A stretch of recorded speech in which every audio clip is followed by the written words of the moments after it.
Kita akan membaca firman Tuhan yang saya ambil di dalam kitab Nabi Yesaya, pasalnya yang ke-54, ayatnya yang ke-10. Dan untuk menghormati pembacaan firman Tuhan, saya jemput Bapak Ibu Saudara sekalian bangkit berdiri. Yesaya 54 ayat yang ke-10 dalam Alkitab terjemahan lama berkata sebagai berikut. Karena jikalau segala gunung undur dan segala bukit pun goncang sekalipun, tetapi kemurahanku tiada akan undur daripadamu, dan perjanjian selamatku pun tiada akan tergoncang. Demikianlah firman Tuhan muharimu. Salinan baru. Sebab biarpun gunung-gunung beranjak dan bukit-bukit bergoyang, tetapi kasih setiaku tidak akan beranjak daripadamu, dan perjanjian damaiku tidak akan bergoyang. Firman Tuhan yang mengasihi engkau. Terima kasih. Puji Tuhan. Silakan duduk. Firman Tuhan yang kita baca dan kita dengar pada pagi hari ini merupakan nubuatan dari Nabi Yesaya yang ditujukan kepada umat pilihan Allah. Yesaya merupakan salah satu dari 3 nabi besar yang diutus oleh Tuhan, yaitu Yesaya, Yeremia, dan Yehezkel. Ada 12 nabi kecil lain yang diutus oleh Tuhan untuk menyampaikan pesan baik kepada raja maupun kepada umat pilihan Allah. Ada perbedaan antara Nabi Yesaya dan Nabi Yeremia. Minggu kemarin kita sudah dengar tentang bagaimana alasan Nabi Yeremia yang sebenarnya menolak panggilan Tuhan dengan alasan dia masih muda, dia tidak tahu berkata-kata. Padahal sebelumnya Tuhan sudah berkata, sebelum engkau dibentuk dari dalam rahim ibumu, bahkan sebelum engkau dilahirkan, aku sudah mengenal engkau, dan aku memilih menjadikan engkau sebagai seorang nabi. Tapi sekali lagi, Yeremia berkata bahwa dia masih muda, dia tidak tahu berkata-kata pada waktu itu. Tetapi Tuhan sudah memaksa. Dan pengakuan Yeremia dia dipaksa oleh Tuhan berbeda dengan Nabi Yesaya. Yesaya pada waktu dia tahu bahwa kehidupannya sudah disucikan oleh Tuhan. Berdasarkan Yesaya pasal 6, kalau kita baca mulai ayat 1, tapi kita baca saja ayat yang ke-6. Bagaimana setelah Tuhan berkata, siapakah yang akan kusuruhkan? Siapakah yang akan menjadi utusanku? Dengan ketulusan hati Nabi Yesaya berkata, aku ini hambamu, suruhkanlah aku. Salinan baru kalau tidak salah, aku ini hambamu, utuslah aku. Yesaya 6 ayat yang ke-8. Yang ke-8. Setelah itu maka kedengaranlah kepada aku bunyi suara Tuhan, firman-Nya, siapakah akan kusuruhkan? Siapakah yang akan kusuruhkan? Siapakah yang akan menjadi utusanku? Siapakah yang akan menjadi utusanku? Maka jawabku, bahwa aku ini hambamu. Aku ini hambamu, suruhkanlah aku. Aku ini hambamu, utuslah aku. Saudara, bagaimana Yesaya memberikan kehidupannya benar-benar untuk mengerjakan pekerjaan Tuhan. Sebab itu Yesaya menubuatkan tentang bagaimana pengetahuan yang harus kita miliki, karena itulah yang menentukan keselamatan. Salinan baru berkata, masa keamanan akan tiba bagimu. Kekayaan yang menyelamatkan adalah hikmat dan pengetahuan. Salinan lama dalam Yesaya 33 ayat 6, hikmat dan pengetahuan akan menjadi ketentuan hal selamatnya. Maka sebab itu hikmat dan pengetahuan akan menjadi ketentuan hal selamatmu. Hikmat dan pengetahuan akan menjadi ketentuan selamatmu. Suatu kelimpahan besar daripada berbagai selamat. Maka takut akan Tuhan itulah akan harta benda mereka. Takut akan Tuhan itulah harta benda mereka itu. Jadi bagaimana Yesaya ini mengungkapkan betapa pentingnya kita memiliki hikmat dan pengetahuan yang dari Tuhan. Kalau hikmat dan pengetahuan dunia akan membawa keselamatan bagi kita di tengah-tengah dunia ini. Artinya kalau kita dilengkapi dengan hikmat pengetahuan sekuler, mudah saja kita untuk mencari pekerjaan. Kalau kita dapat pekerjaan, kita dapat gaji, kita dapat menghidupkan keluarga kita. Demikian juga dengan hikmat dan pengetahuan tentang kemuliaan Allah atau kebenaran firman Tuhan. Untuk mengimbangi pengetahuan manusia yang semakin hari semakin dipertambahkan, semakin hari semakin disempurnakan. Sebagaimana yang dinubuatkan oleh Habakuk, kita juga perlu pengetahuan akan kemuliaan Tuhan. Karena janji Tuhan lewat nubuatan Habakuk bahwa bumi itu atau bumi ini akan dipenuhi dengan pengetahuan akan kemuliaan Tuhan. Habakuk 2 ayat 14. Karena bumi itu akan dipenuhi dengan pengetahuan akan kemuliaan Tuhan, seperti air mendung itu berlaut. Jadi untuk mengimbangi pengetahuan manusia yang semakin hari semakin dipertambahkan dengan teknologi yang ada. Saudara, kemarin saya buka Instagram, ada yang mengikut aku. Saudara, bukan orang kota, tapi orang yang ada di pedalaman. Saya heran juga, bongga karade ini masih anak kelas 3 SD lagi. Jadi kita lihat bagaimana pengetahuan sekarang orang di kampung pun, saudara, tidak ketinggalan zaman. Karena itulah keberadaan sekarang. Sehingga dengan teknologi yang canggih, kami dari alumni sekolah menengah atas SMA, saya SMA Negeri Manado, SMA Negeri 1 Manado, tahun 77.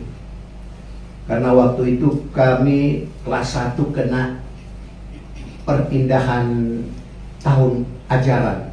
Kalau dulu kan misalnya tahun 70, tahun ajaran tahun 70, tetapi memasuki tahun 77, Menteri Pendidikan dan Kebudayaan, kalau salah dari Yusuf, dia merubah tahun ajaran seperti sekarang. Jadi pertengahan tahun ke pertengahan tahun depan. Jadi seperti ini tahun ajaran 2024-2025. Kalau dulu ya cuma 1 tahun, dari Januari ke Desember. Jadi kami di SMA itu 3,5 tahun.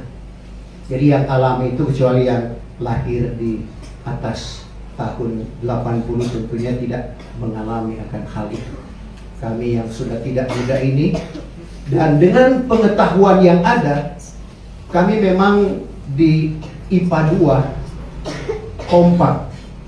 Pernah hari Sabtu kami tidak masuk kelas, semua mendaki Gunung Lokon, yang tahu di Manado, di Tomohon.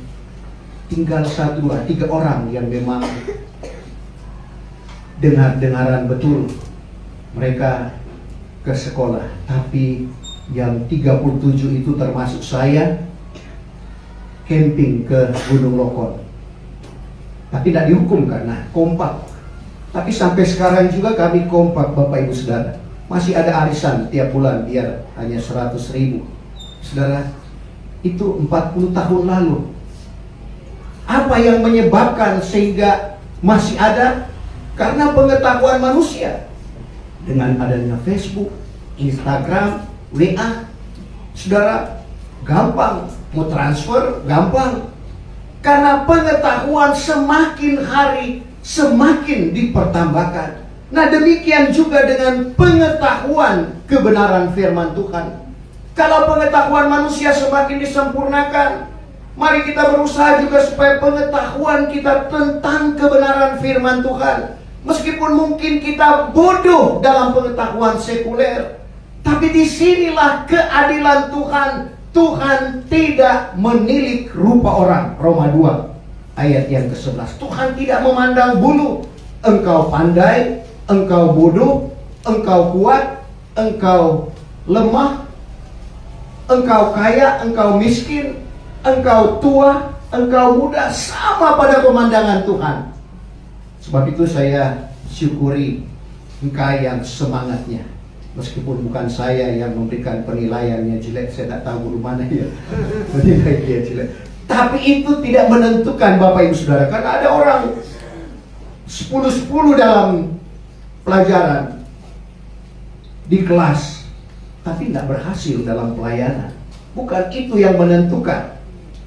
Saya juga Bapak Ibu Saudara, sebab itu kalau ada yang masuk minta sekolah Alkitab, oke. Syaratnya apa? Tidak ada, kecuali sungguh-sungguh. Karena saya ukur dengan pribadi saya tinggal 3 bulan. Karena guru kami juga pernah demikian, dia mau masuk sekolah Alkitab, tidak diterima, sudah terlambat. Dia bilang, oke, saya pulang, kalau saya rusak, kamu yang bertanggung jawab. Akhirnya dia diterima. Karena bukan itu yang menentukan. Semangat kita Bapak Ibu Saudara sama dengan Petrus dan Yohanes, tidak terpelajar. Tapi kenapa Tuhan memakai kehidupan mereka? Kesaksian Alkitab kisah 4 ayat 13. Orang biasa, orang sederhana, orang tidak terpelajar. Tapi ada pemberian Tuhan yang luar biasa dalam kehidupan kedua rasul ini. Tidak mengapa kita baca kisah 4 ayat yang ke-13. Tak kala mereka itu melihat keberanian hati Petrus dan Yahya. Mereka melihat keberanian Petrus dan Yahya. Serta pula tampak tidak berpelajar. Tidak terpelajar, tidak berpelajaran. Dan orang yang bersahaja. Bersahaja, orang biasa, orang sederhana. Heranlah sekaliannya. Heran sekaliannya. Maka barulah dikenalnya keduanya bahwa dahulu mereka itu bersama-sama dengan Yesus. Disinilah bukti keadilan Tuhan, bahwa Tuhan tidak memandang bulu, Tuhan tidak menilik rupa orang. Tidak sama dengan ketidakadilan orang Toraja. Orang Toraja memandang kerbau tidak adil. Dia kerbau lotong, kerbau bunga, kerbau saleko, tidak sama harganya. Padahal mungkin rasanya sama. Tapi itulah pandangan manusia. Tapi Tuhan memandang Bapak Ibu saya dan saudara sekali lagi, Dia adil. Tidak menilik rupa orang. Yang membedakan seperti rasul-rasul, 12 rasul ini adalah kedekatan mereka kepada Tuhan. Begitu juga dengan kita. Kita sama semua pada pemandangan Tuhan. Yang membedakan bagaimana kedekatan kita kepada Tuhan. Ada 12 murid inti yang digelar rasul.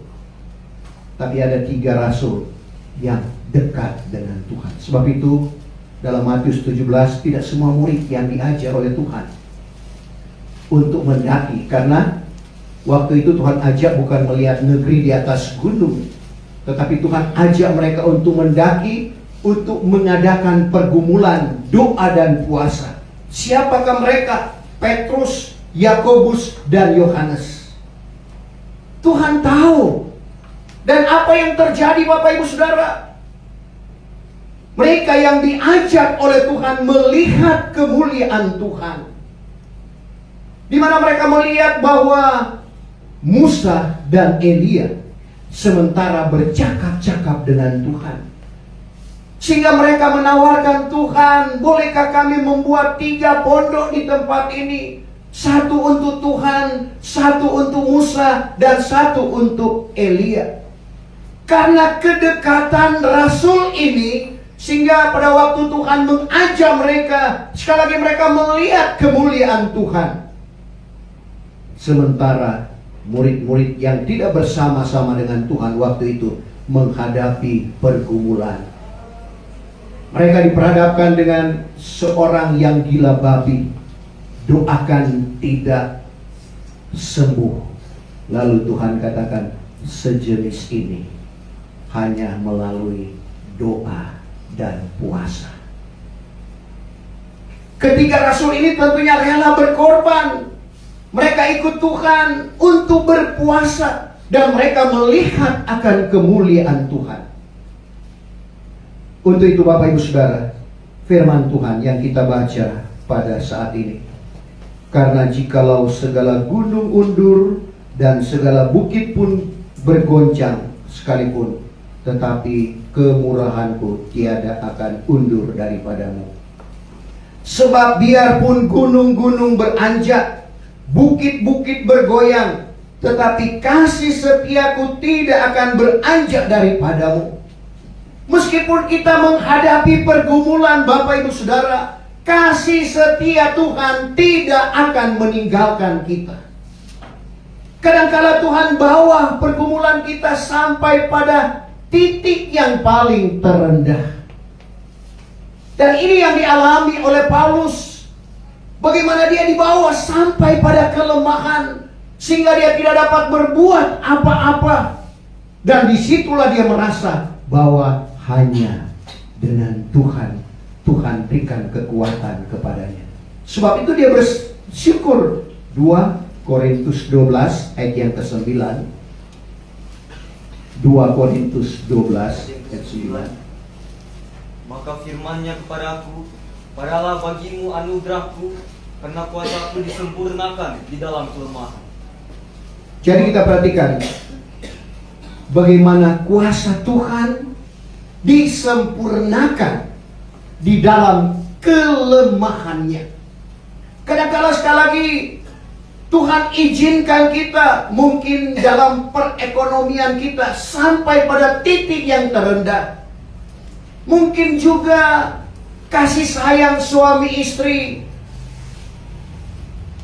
orang tua terhadap anak, kadang-kadang merasa bahwa tidak saling memperhatikan satu dengan yang lain. Untuk itu kita perlu datang kepada Tuhan. Kita mau melihat bagaimana campur tangan Tuhan, dan itulah yang Tuhan mau di dalam kehidupan kita, supaya hanya Dia yang kita andalkan. Kadang-kala kita mengandalkan kekuatan, kemampuan apa yang ada pada kita, kita tidak akan berhasil, justru kita akan gagal. Tapi Raja Soleman, raja yang penuh dengan hikmat, raja yang kaya, toh dia berkata dalam Amsal 3 ayatnya yang ke-5. Amsal 3 ayat yang ke-5. Haraplah pada Tuhan dengan segenap hatimu. Haraplah pada Tuhan dengan segenap hatimu. Dan jangan engkau bersandar kepada akal. Jangan engkau bersandar pada kepikiranmu. Jangan engkau bersandar pada akalmu. Akal kita terbatas, Bapak Ibu Saudara. Pikiran kita dengan pikiran Tuhan, atau jalan kita dengan jalan Tuhan, jauh beda bedanya. Seperti langit dan bumi. Yesaya 55 ayat yang ke-8. Karena kepikiranku itu bukan kepikiranmu. Kepikiran Tuhan, rancangan Tuhan, bukanlah kepikiran kita manusia atau rancangan kita manusia. Dan jalanmu itu bukan jalanku. Jalan manusia bukanlah jalanku, kata Tuhan. Demikianlah firman Tuhan. Demikianlah firman Tuhan. Melainkan seperti tinggi langit daripada bumi. Seperti tinggi langit daripada bumi, Demikian pun tinggi jalanku daripada jalanmu. demikian tinggi jalan manusia dengan jalan Tuhan. Dan kepikiranku daripada kepikiran. Kepikiran kita dengan kepikiran Tuhan beda, Bapak Ibu Saudara. Sehingga sepandai-pandainya kita, sekali lagi kita perlu bersandar kepada Tuhan, berharap kepada Tuhan. Kita mengandalkan Tuhan, Tuhan yang kita utamakan di dalam hidup ini. Tuhan tahu kita butuh makan, Tuhan tahu kita butuh minum, Tuhan tahu kita perlu pakaian. Tetapi apa kata Tuhan? Carilah dahulu kerajaan Allah serta kebenarannya. Maka sekaliannya itu, apa yang kita mau makan, minum, pakai, Tuhan tambahkan di dalam kehidupan kita. Saudara, seperti yang saya baca dan mungkin juga Bapak Ibu sudah lihat di mass media tentang seorang yang akan mengikuti Olimpiade. Tapi karena itu dilaksanakan pada hari Minggu, Bapak Ibu Saudara, dan mereka tahu bahwa itu memang spesialis 100 meter, pasti medali menjadi miliknya. Tapi dia tidak lakukan itu. Dia dihujat, Bapak Ibu Saudara, karena jelas-jelas medali sudah menjadi milik dan bagiannya.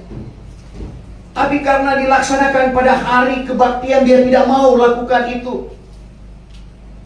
Tapi pada hari berikutnya sudah bukan spesialisnya, tapi dia juga boleh memperoleh medali. Dia mau utamakan Tuhan. Matius 6 ayat 33. Tapi kita baca dulu ayat 31. 31. Sebab itu janganlah kamu khawatir mengatakan, jangan kita khawatir mengatakan, apakah yang hendak kami makan? Apakah yang hendak kita makan? Atau apakah yang hendak kami minum? Apakah yang hendak kita minum? Atau apakah yang hendak kami pakai? Apakah yang hendak kita pakai? Karena semuanya ini dituntut oleh orang kafir. Semua ini dituntut oleh orang kafir, padahal Bapamu yang di surga terlebih mengetahui segala perkara itu perlu bagi kamu. Bapa di surga lebih tahu kita perlu makan, minum, pakai. Tetapi ayat 33. Tetapi carilah dahulu kerajaan Allah serta kebenarannya. Kita utamakan kerajaan Allah serta kebenarannya. Maka sekaliannya itu juga akan ditambahkan. Sekaliannya apa yang kita mau makan, minum, pakai, Tuhan tambahkan di dalam kehidupan kita. Moto guru kami, kalau kita sibuk dengan Tuhan, Tuhan juga akan sibuk dengan kita. Kita sibuk dengan Tuhan, Tuhan sibuk memperhatikan apa yang menjadi pergumulan kita. Karena kadang-kadang kita diperhadapkan dengan sebuah tembok yang tidak dapat kita lalui. Tapi di dalam Tuhan tetap ada jalan keluar. Seberat apapun masalahmu, seberat apapun persoalanmu, mungkin kita merasa ada tembok yang besar yang menghalangi dan tidak bisa kita lalui. Kecil bagi Tuhan. Umat Israel diperhadapkan dengan Laut Kulsum, Laut Tebal. Tidak mungkin mereka akan menyeberang. Mungkin ada yang bisa, tetapi yang anak-anak, perempuan bagaimana? Sementara di belakang ada Firaun dan bala tentara sedang mengejar mereka. Sehingga mereka putus asa berkata kepada Musa, Musa, tidak banyak kuburankah di Mesir sehingga engkau hentar kemari? Karena mereka pikir mereka akan mati konyol. Depan Laut Tebrau menghalangi mereka, belakang Firaun dan bala tentara mengejar mereka. Tapi ada permintaan Tuhan kepada umat Israel untuk menerima pertolongan yang dari Tuhan. Pertama, jangan takut. Kedua, pertetapkanlah hatimu. Kemarin saya lihat di TikTok ada hamba Tuhan. Saya juga tidak selidiki itu apakah benar memang di Alkitab itu 365 kali kalimat jangan takut. Berarti kalau dirata-ratakan tiap hari Tuhan bilang jangan takut. Kemanusiaan kita seperti umat Israel, siapa yang tidak takut? Mereka pasti mati. Tapi Keluaran 14 ayat 13 dan ayat 14. Ayat 13. Tetapi kata Musa kepada orang banyak itu, kata Musa kepada umat Israel, jangan kamu takut. Pertama, jangan kamu takut. Pertetapkanlah hatimu. Kedua, pertetapkanlah hatimu. Maka kamu akan melihat kelak pertolongan besar daripada Tuhan. Kamu akan melihat pertolongan besar daripada Tuhan pada hari ini juga. Yang diadakannya bagimu pada hari ini juga.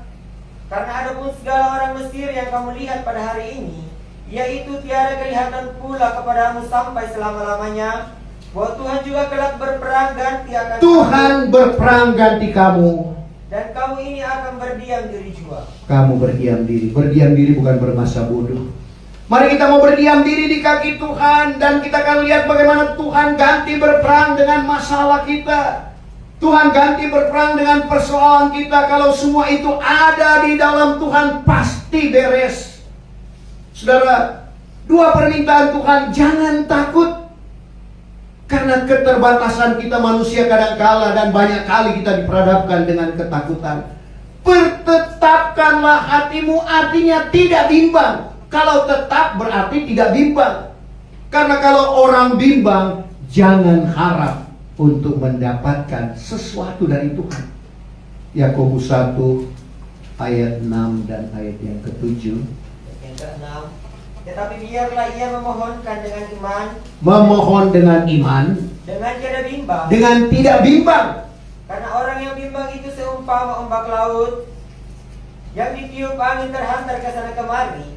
Maka orang yang semacam itu janganlah menyangka. Orang yang bimbang jangan menyangka Bahwa ia akan beroleh barang apapun daripada Tuhan. ia akan beroleh apapun dari Tuhan.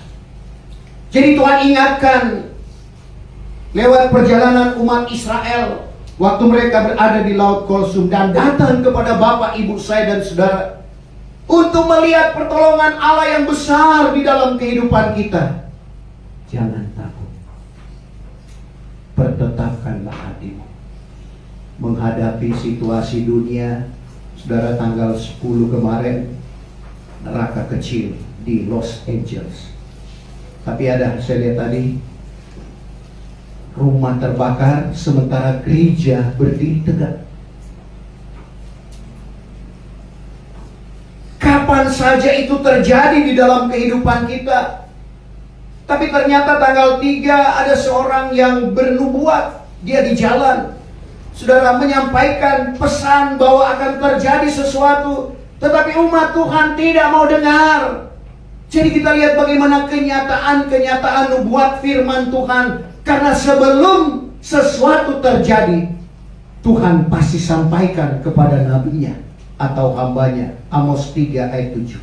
Untuk itu mari kita mau dengar akan suara Tuhan. Jangan sampai kita seperti umat Israel yang tidak mau dengar akan suara Tuhan. Amos 3 ayat yang ke-7. Sahaja Tuhan hua tidak melakukan barang suatu perkara sebelum dinyatakannya rahasianya kepada hambanya. Sebelum dinyatakan rahasianya kepada hambanya, Yaitu segala nabi-nabi. segala nabi. Sebelum terjadi sesuatu di mana kerusakan yang tidak akan terbaiki lagi, di mana kerusakan yang belum pernah terjadi dan tidak akan terjadi, yang kita tahu itu akan berlaku di zaman antikris. Kesempatan yang ada pada Bapak, Ibu, saya dan saudara untuk mendekatkan diri kita kepada Tuhan. Kita perlu melekat kepada Tuhan. Masalah apapun, ya bisa saja kita curhat untuk meringankan beban kita kepada sesama. Tetapi yang terutama, pengalaman dari pemazmur, Mazmur 62 ayat 9, curahkanlah isi hatimu kepada Tuhan, karena Dia yang memperdulikan kita. Mazmur 62 ayat 9. Haraplah akan Dia, hai segala umat. Haraplah akan Dia segala umat Pada sedia kala, pada setiap saat. curahkanlah isi hatimu di hadapan hadiratnya. Curhat kepada Tuhan. Bahwa Allah itulah perlindungan bagi kami. Allah adalah perlindungan. Di mana kita mau curhat? Di dalam doa kita, Bapak, Ibu, saudara.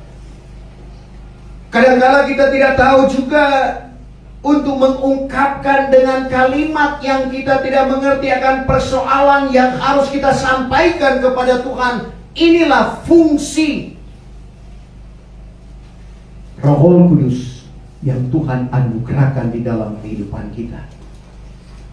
Dengan roh yang Tuhan anugerahkan, Dia mengeluh dengan keluh kesahnya kepada Tuhan. Kita tidak sanggup ungkapkan dengan kata-kata yang kita pahami, kita mengerti. Tapi roh yang menolong kita, membantu kita menyampaikan itu kepada Tuhan, sehingga jawaban boleh kita alami dan terjadi di dalam kehidupan kita.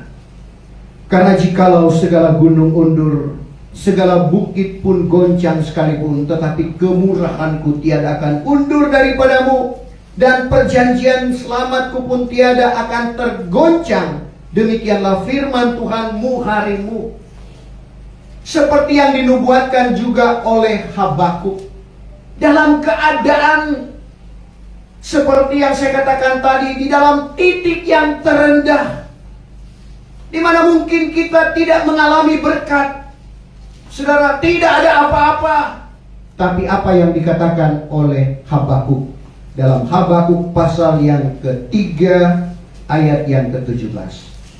Yang ke-17, kendatilah pokok ara tiada berbunga, Pokok ara tiada berbunga, dan pokok anggur pun tiada berbuah, pokok anggur pun tiada berbuah, dan pokok zaitun janji dengan dusta, pokok saik pun janji dengan dusta, dan segala bendang pun tiada keluarkan makanan, dan segala kawan domba dirampas dari dalam kandang, dan seekor lembu pun tiada lagi dalam kandang. tidak ada lembu di dalam kandang. Maka aku juga akan berbangkit rawan hatiku Aku akan berbangkit rawan hatiku. dan hatiku kelak bersukacita akan Allah Hatiku selamatku. bersukacita akan Allah pohon selamatku. Bahwa Tuhan gua itulah kuatku, dijadikannya kakiku seperti kijang, dan diberinya aku menjejak tempatku yang tinggi-tinggi. Jadi kita lihat, sekalipun pohon ara tidak berbunga, terjemahan baru, pohon anggur tidak berbuah, hasil pohon zaitun mengecewakan, ladang-ladang tidak menghasilkan bahan makanan, kambing domba terhalau dari kurungan, dan tidak ada lembu sapi dalam kandang. Mungkin kita pernah mengalami dalam ekonomi kita titik yang paling terendah, tapi kita berkata, namun aku akan bersorak-sorak di dalam Tuhan, beria-ria dalam Allah yang menyelamatkan aku. Allah Tuhanku itu kekuatanku. Ia membuat kakiku itu seperti kaki rusa. Ia membiarkan aku berjejak di bukit-bukit. Jadi kita perhatikan nubuatan dari Habakuk ini. Dalam keadaan apapun, mungkin kita direndahkan, tapi mari kita mau bangkit seperti Ingkai tadi. Dia mau semangat supaya dia sampai ditamatkan. Dan itulah yang Tuhan mau di dalam kehidupan kita. Jangan kita patah semangat, Bapak Ibu Saudara. Lewat firman Tuhan yang datang mengingatkan kepada kita, apapun yang terjadi, kita tetap dengan Tuhan. Pengalaman ini menjadi pengalaman Ayub. Di dalam kekayaannya, di dalam keberkatannya, dia tetap dengan Tuhan. Di dalam kemiskinannya, di dalam kepicikannya, dia tetap dengan Tuhan. Saudara, rahasianya kita baca Ayub 6 ayat yang ke-10. Inilah yang mengakibatkan Ayub tetap kuat, di mana meskipun dia menghadapi kesukaran, tapi itu satu kesukaan. Jadi luar biasa. Coba Ayub 6 ayat yang ke-10. Hanya penghiburan ini jua yang tinggal padaku, dan ia itu menjadi kesukaanku. Di dalam kesukaran ini, jikalau tiada ia sayang akan daku, maka tiada pernah aku mungkir hukum yang maha suci. Tidak pernah aku mungkir atau menyangkal akan hukum yang maha suci itu. Jadi kita perhatikan Bapak Ibu Saudara, di dalam pasal yang ke-23 ayat yang ke-12, dia tidak menyebelahkan, dia tidak mengesampingkan firman. Firman dia utamakan di dalam kehidupannya. Firman segala-galanya di dalam kehidupan kita. Pasal 23 ayat 12. Tidak pernah aku menyebelahkan firman yang terbit padanya. Ayub tidak pernah mengesampingkan, menyebelahkan firman yang terbit daripadanya. Melainkan sudah kutaruh akan segala kata lidahnya, terlebih daripada kutaruh akan kehidupan. Dia menaruh kata lidah atau firman Tuhan lebih dari kehidupannya. Artinya firman Allah segala-galanya.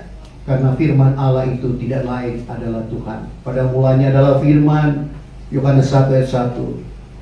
Firman itu bersama-sama dengan Allah, dan firman itu juga adalah Allah. Dan yang ketiga dalam Ayub 29 ayat 14, bagaimana dia, saudara, berpakaikan kebenaran, ditambah dengan selimut. Sudah pakai pakaian, tambah selimut lagi keadilan. inilah yang menyebabkan Ayub berhasil di dalam penderitaannya. Ayub 29 ayat 14. Aku sudah berpakaikan kebenaran, Dia telah menutupi ketelanjangannya dengan pakaian kebenaran. yang bagiku akan pakaian. Keadilan sudah menjadi baju selimutku. Keadilan dia tambah dengan selimut, yaitu keadilan. Dan lagi serban. Serban yang biasa dipakai di kepala. Jadi kehidupannya dari tubuhnya, kepalanya diselimuti dengan kebenaran dan keadilan. Kalau itu ada di dalam kehidupan kita, pasti kita akan memperoleh kemenangan. Saya jemput kita bangkit berdiri untuk menyempurnakan ibadah kita. Kita akan menyembah Bapa dalam roh dan kebenaran. Betapa besar kasih-Mu